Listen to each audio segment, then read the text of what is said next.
Welcome to only IAS. स्वागत है आप सभी लोगों का प्रीलिम बूस्टर न्यूज डिस्कशन में। आज है 15 नवंबर 2021। तो आइए देख लेते हैं कैसे कौन से इंपॉर्टेंट आर्टिकल्स हैं जो आज हम कवर करने वाले हैं। हमारा फर्स्ट आर्टिकल क्लाइडे बैंक डिक्लेरेशन के बारे में है। अभी हाल ही में यूनाइटेड किंगडम ने इस डिक्लेरेशन को अनाउंस किया है। ग्लासगो में COP26 का कॉन्फ्रेंस चल रहा था, उसी दौरान इस डिक्लेरेशन को लॉन्च किया गया। यह डिक्लेरेशन एसोसिएटेड है ग्रीन शिपिंग कॉरिडोर से। ग्रीन शिपिंग कॉरिडोर्स का क्या मतलब है? हम कैसे शिपिंग कॉरिडोर को ग्रीन करेंगे? क्या हम समंदर के बीचों बीच पेड़ लगाने वाले हैं या फिर समंदर में घास उगाने वाले हैं? कैसे होगा यह shipping corridor green? Shipping corridor को ग्रीन करने का मतलब है कि हम कार्बन डाइऑक्साइड या फिर जो अदर ग्रीन हाउस गैसेस हैं उनके एमिशन को जीरो कर दें। ये कॉरिडोर जहां से शिप्स गुजरते हैं, चूंकि शिपिंग इंडस्ट्री बहुत बड़ी मात्रा में ग्रीन हाउस गैसेस का एमिशन करती है, तो जो भी शिप्स यहां से जा रहे हैं वो ग्रीन हाउस गैसेस का एमिशन ना करें। इन बिटवीन जो भी पोर्ट्स हैं जहां पर ये शिप्स खुद को डॉक करते हैं, वहां पर भी ग्रीन हाउस गैसेस का एमिशन खत्म कर दिया जाए। तो इसका उद्देश्य बिल्कुल साफ है। दो पोर्ट्स के बीच में ग्रीन हाउस गैसेस का एमिशन हमें जीरो करना है। इस डिक्लेरेशन के अकॉर्डिंग हमें 2050 तक कम से कम ऐसे 6 ग्रीन शिपिंग कॉरिडोर्स डेवलप करने हैं। अभी तक इस डिक्लेरेशन को 22 देशों ने साइन कर दिया है। ये संख्या आने वाले समय में और भी बढ़ सकती है, लेकिन ध्यान देने वाली बात यह है कि इंडिया ने अभी तक इसे साइन नहीं किया है। आई रिपीट, इंडिया ने अभी तक इस डिक्लेरेशन को साइन नहीं किया है। वर्ल्ड इकोनॉमिक फोरम के इंटरनेशनल शिपिंग से एसोसिएटेड डेटा के अकॉर्डिंग 90% जो वर्ल्ड ट्रेड होता है वो 3% ग्लोबल कार्बन एमिशन कंट्रीब्यूट करता है। मतलब कि ये ग्लोबल वार्मिंग को कॉज करता है और क्लाइमेट चेंज को आगे बढ़ा रहा है। डीकार्बनाइजेशन के एफर्ट के बगैर 2050 तक हो सकता है जो शिपिंग इंडस्ट्री है वो 50% तक ग्लोबल कार्बन एमिशन करने लग जाए। हमें इसे रोकना होगा और इसके लिए प्रयास भी करने होंगे। हमारा next article critical noise treatment algorithm के बारे में है। इसके पहले कि हम आगे बढ़ें, मैं आपको बताना चाहूंगा कि एल्गोरिदम का मतलब क्या होता है। एल्गोरिदम कोई प्रक्रिया हो सकती है या नियमों का कुछ समूह हो सकता है जिसका इस्तेमाल हम कैलकुलेशंस करते वक्त करते हैं किसी प्रॉब्लम को सॉल्व करने के लिए। इंडिया के जो एस्ट्रोनॉमर्स हैं, कॉन्टेक्स्ट के अकॉर्डिंग मैं आपको बता रहा हूं, उन्होंने ऐसा ही एक एल्गोरिदम डेवलप किया है। एल्गोरिदम का मतलब क्या? एक प्रक्रिया डेवलप की है या नियमों का कुछ समूह तैयार किया है जिसका इस्तेमाल हम कैलकुलेशन करते वक्त कर सकते हैं। आखिर हम क्या कैलकुलेट करने वाले हैं? हम कैलकुलेट करेंगे कुछ डेटा। ये डेटा किससे संबंधित होगा? ये डेटा संबंधित होगा एक्सो प्लैनेट से। भला ये एक्सो प्लैनेट का क्या मतलब होता है? एक्सो प्लैनेट का मतलब होता है ऐसे प्लैनेट्स जो हमारे सन का नहीं बल्कि किसी और स्टार का चक्कर लगाते हैं। अब भला हम किसी ऐसे एल्गोरिदम को डेवलप क्यों कर रहे हैं जिसके माध्यम से हम किसी एक्सो प्लैनेट को स्टडी करें? देखिए, जब भी हम किसी एक्सो प्लैनेट को स्टडी करते हैं उस दौरान हमें कई सारी प्रॉब्लम्स आती हैं। जैसे सपोज करिए ये एक स्टार है और ये एक छोटा सा प्लैनेट है। तो जब ये प्लैनेट इस स्टार के सामने आएगा तो कुछ लाइट हम तक नहीं आ पाएगी। उसी दौरान हम इस प्लैनेट को स्पॉट कर पाते हैं।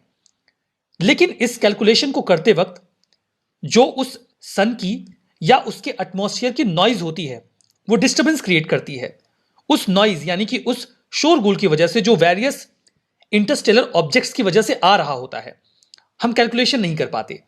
इसी कैलकुलेशन की समस्या का निदान करने के लिए हमने एक एल्गोरिदम तैयार किया है। ये एल्गोरिदम उस नॉइज को, उस शोर को कम कर देगा, जिसके बाद हमें इस डेटा को कैलकुलेट करने में काफी आसानी हो जाएगी। तो एक्सोप्लैनेट ऐसे प्लैनेट होते हैं जो हमारे स्टार का नहीं या सूर्य का नहीं बल्कि किसी दूसरे स्टार का चक्कर लगाते हैं। जो वर्ड है एक्सो, ये ग्रीक वर्ड है। इसका मतलब ये होता है आउटसाइड। किसके आउटसाइड? हमारे सोलर सिस्टम के आउटसाइड। किसी पहले एक्सो प्लैनेट का कंफर्मेशन हमें 1992 में मिला था। यहां पर देखिए, हम एक्सो प्लैनेट्स को स्टडी क्यों करते हैं? एक लालच है, एक उम्मीद है कि हो सकता है हमें धरती जैसा कोई दूसरा ग्रह मिल जाए जहां पर इंसान रह सकता हो।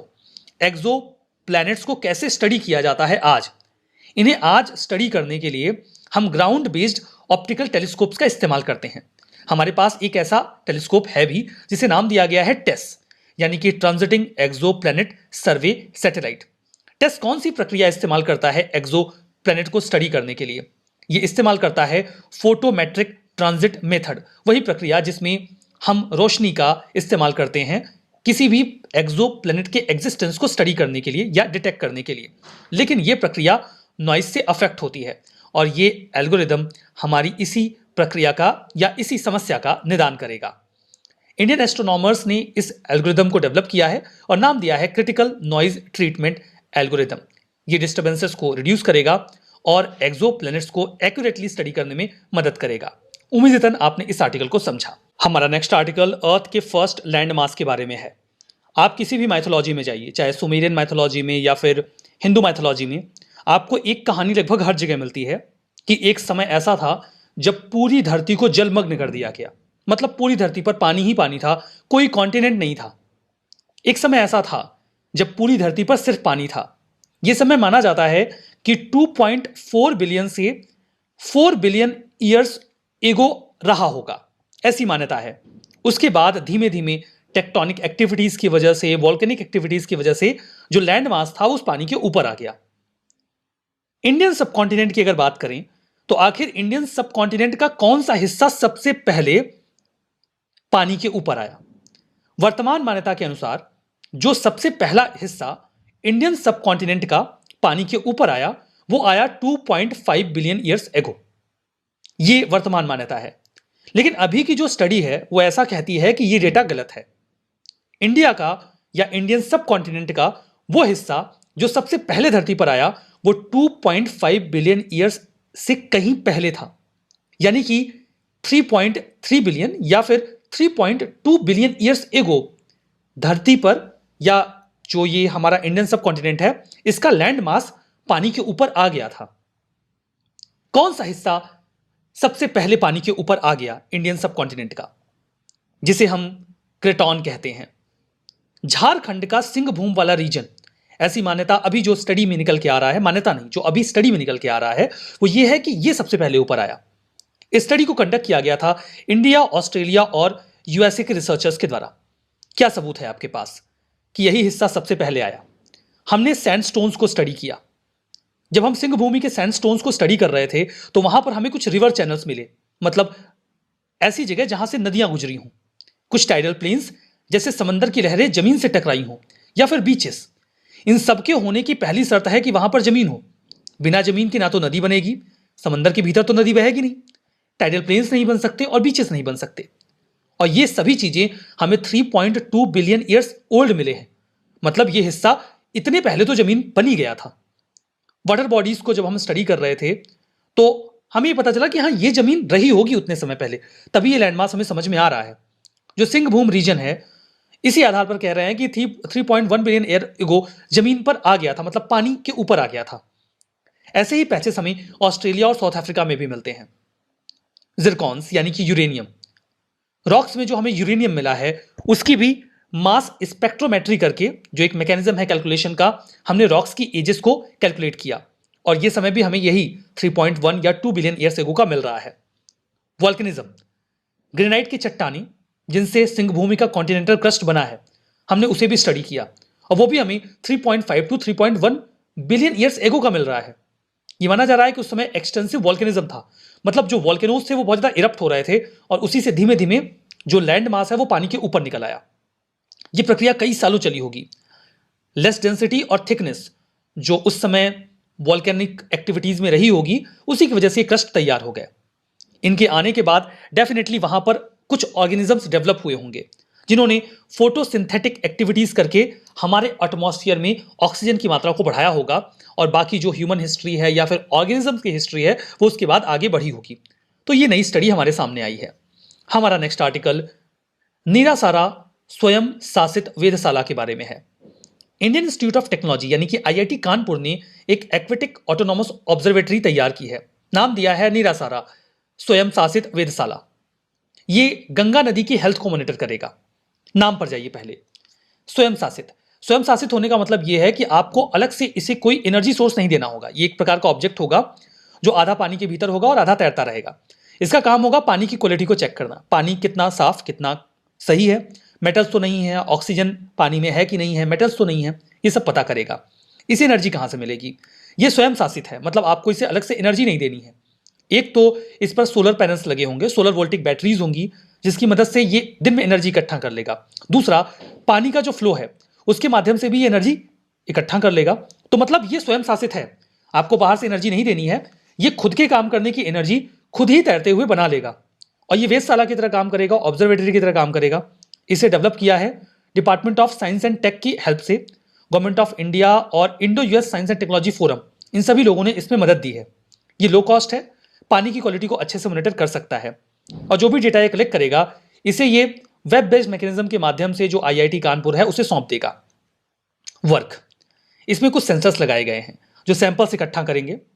ये आधा पानी में रहेगा, सेमी सबमर्सिबल का मतलब यही है, हर वेदर में काम कर सकता है, रोबस्ट है, परफेक्टली स्टेबल है, बहुत कम खर्च वाला है।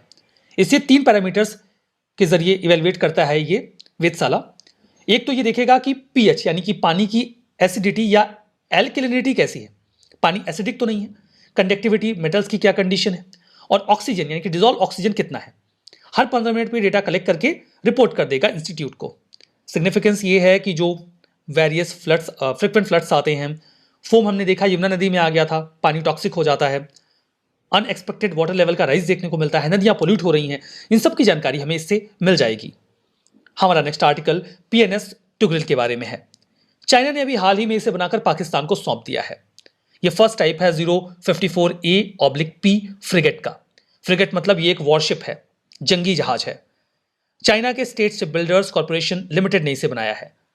चाइना ने इसके पहले भी कई सारे फ्रिगेट पाकिस्तान को सौंपे हैं, लेकिन अभी तक ये सबसे एडवांस फ्रिगेट है जो पाकिस्तान को चाइना की ओर से मिला है। इसमें वर्ल्ड क्लास स्टेल्थ कैपेबिलिटी है, मतलब ये आसानी से रडार वगैरह को अवॉइड कर सकता है। हाईली कैपेबल है, surface to surface, surface to air, under water fire power रखता है। लंबी रेंज की मिसाइल्स भी फायर कर सकता है। स्टेट ऑफ आर्ट कैनन्स हैं, एडवांस कैनन्स हैं जो मल्टीपल राउंड फायर कर सकते हैं विद इन मिनट। इसके पास state of art battle management system भी है जो इसकी फाइटिंग कैपेबिलिटी को बढ़ा देगा। अगर आपके ऐसी कंट्री के पास, पड़ोसी देश के पास, जिसके साथ आपकी पास्ट में लड़ाई हो चुकी है, वर्तमान में एनमिटी है, कोई एडवांस फ्रिगेट या हथियार जा रहा है तो डेफिनेटली हमें वॉच करना चाहिए और उसके बारे में जानकारी रखनी चाहिए। हमारा नेक्स्ट आर्टिकल नोरो वायरस के बारे में है। केरला के हेल्थ मिनिस्टर ने कुछ गाइडलाइंस जारी की हैं नोरो वायरस के बारे में। ये एक स्टमक बग है, पेट में समस्या क्रिएट करता है। केरला के वायनाड डिस्ट्रिक्ट में इसे डिटेक्ट किया गया। ये एनिमल बॉर्न डिसीज है, जानवरों से इंसानों में आ जाती है। जेस्ट्रो इंटेस्टाइनल इलनेस क्रिएट करती है, इंटेस्टाइन में और पेट में प्रॉब्लम क्रिएट करती है। इसमें वॉमिटिंग और डायरिया की प्रॉब्लम होती है। नोरो वायरस अगर किसी को हुआ है और आप उस व्यक्ति के कांटेक्ट में जाते हैं या फिर उसने किसी चीज को छुआ है और आप भी उसे छूते हैं तो ये वायरस आप तक पहुंच सकता है। खाना आसानी से इसके जरिए पहुंच सकता है किसी भी व्यक्ति के पेट में। डायरिया, पेट में पेन, वॉमिटिंग, नोजिया मतलब जी मचलाना, बुखार होना, हेडेक और बॉडी एच, शरीर में दर्द, ये इसके कुछ सिम्टम्स हैं। एक्सपर्ट का कहना है कि वॉमिटिंग और डायरिया के बाद डिहाइड्रेशन हो सकता है, कॉम्प्लिकेशंस ज़्यादा हो सकते हैं। इम्पैक्ट ये है कि हेल्दी लोग तो इसको झेल जाते हैं, लेकिन यंग चिल्ड्रन, बूढ़े लोग, ऐसे लोग जिनको एक से ज़्यादा बीमारी है, कोमॉर्बिडिटीज, ऐसे लोग इससे ज़्यादा अफेक्ट होते हैं। इसका कोई स्पेसिफिक ट्रीटमेंट नहीं होता है। अगर इम्यून सिस्टम अच्छा है तो हैंडल हो जाता है, सिम्टम्स को ट्रीट किया जाता है। हाथों को लगातार धोते रहना, कंटेमिनेटेड फूड और वाटर से बचना। कोई ऐसा व्यक्ति जिसको ये बीमारी है उसने अगर खाना बनाया है तो आप उससे भी बचें। इसके जरिए ही नोरो वायरस से बचा जा सकता है। हमारा नेक्स्ट आर्टिकल आरबीआई के नए इनिशिएटिव्स के बारे में है।